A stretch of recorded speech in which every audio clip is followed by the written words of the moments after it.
अङ्गं हरेः पुलकभूषणमाश्रयन्ती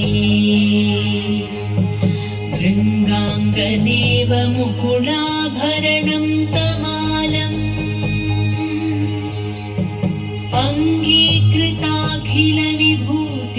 अङ्गीकृताखिलविभूतिरपाङ्गलीला माङ्गल्यदास्तु मम मङ्गलदेवतायाः मुग्धा मुहुर्विदधति वदने मुरारेः प्रेमत्रपा प्रणिहितानि गतागतानि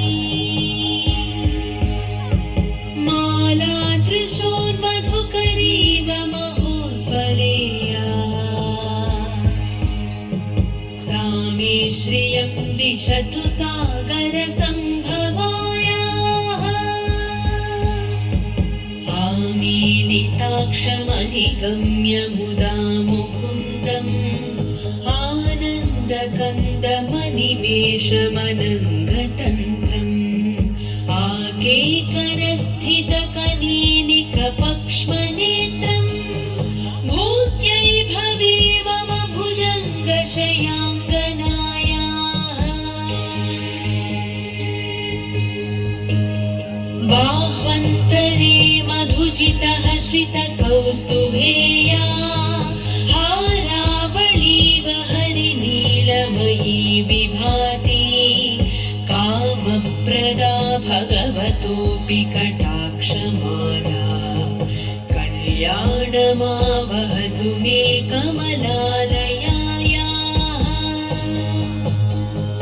कालाम्बुदाणि ललितो रसिकैटभारेः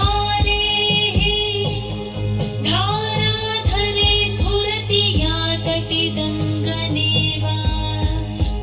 मातुः समस्तजगतां महनीयमूर्तिः भद्राणि मे दिशतु भागवनन्दनायाः प्राप्तं पदं प्रथमतः खलु यत्प्रभावात् माङ्गल्यभाजि मधुमाधिनि मन्मथेन मय्यापतेत् तदिह मन्थरवीक्षणार्थं मन्दालसं च मकरालय कन्यकायाः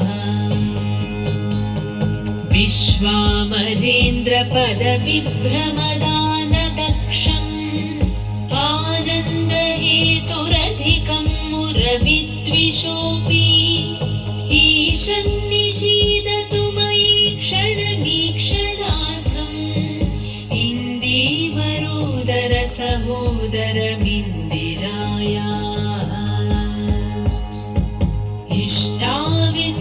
इष्टाविशिष्टमतयोऽपि ययादयात्रदृष्ट्या त्रिविष्टपपदं सुलभं लभन्ते दृष्टिः प्रहृष्टकमलोदरदीप्तिरिष्टाम्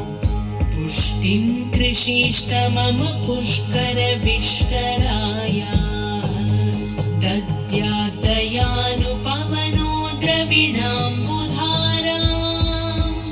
अस्मिन्न किञ्चन विहङ्गशिशौ विषण्णे दद्यादयानुपवनो द्रविणाम्बुधाराम् अस्मिन्न किञ्चन विहङ्गशिशौ विषण्णे दुष्कर्म घर्ममपनीय चिराय दूरम् नारायण प्रणयिनी नयनापुवाहः गीतेवतेति गरुडध्वज सुन्दरीति शाकम्भरीति शशिशेखरवल्लभेति सृष्टिस्थितिप्रलयकेलिषु संस्थितायै तस्यै नमस्त्रिभुवनैकगुरुस्तरुण्यै श्रुत्यै नमोऽस्तु शुभकर्मफलप्रसूत्यै रत्यै नमोऽस्तु रमणीयगुणार्णवायै शक्त्यै नमोऽस्तु शतपत्रनिकेतनायै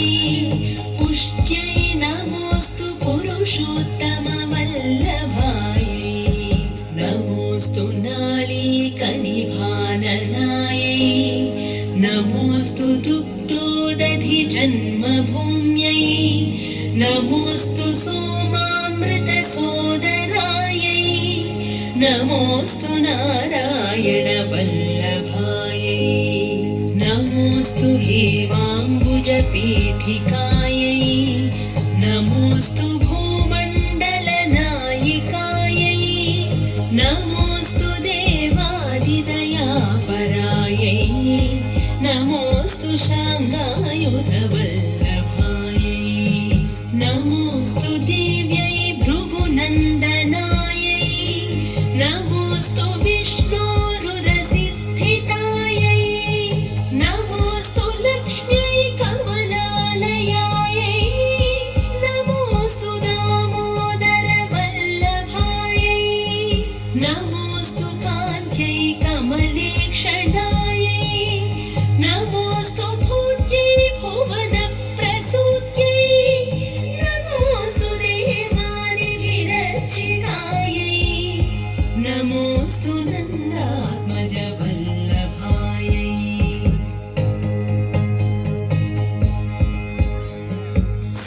सम्पत्कराणि सकलेन्द्रियनन्दनानि साम्राज्यदानविभवानि सरोरुहाक्षी त्वत्त्वं दनानि दुरितोद्धरणोद्यतानि मामेव मातरनिशं कलयन्तु मान्ये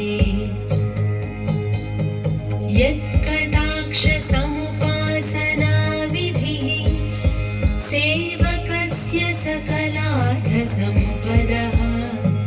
सन्तनोति वचनाङ्गमानसैः त्वामुरारिहृदयेश्वरीं भजे सरसिजनिलये सरोजहस्ते धवलतमांशुकगन्धमाल्यशोभे भगवति हरिवल्लभे मनोज्ञे त्रिभुवनभूतिकरि प्रसीद मह्यम् भगवति हरिवल्लभे मनोज्ञे त्रिभुवनभूतिकरि प्रसीद मह्यम् दिग्गस्तिभिः कनककुम्भमुखावसृष्टस्वर्वाहिनि विमलचारुजलाप्लुताङ्गीम् प्रातर्नमामि जगतां जननीम् अशेषलोकाधिनाथगृहिणीम् अमृताब्धिपुत्रीम् कमले कमलाक्षवल्लभे त्वं करुणापूरतरङ्गितैरपाङ्गैः अवलोकय माम् अकिञ्चनानां प्रथमं पात्रम् अकृत्रिमं दयायाः स्तुवन्ति ये स्तुतिभिरमोभिरन्वहम् त्रयीमयीं त्रिभुवनमातरं रमाम् गुणाधिका गुरुतरभाग्यभागिनः भवन्ति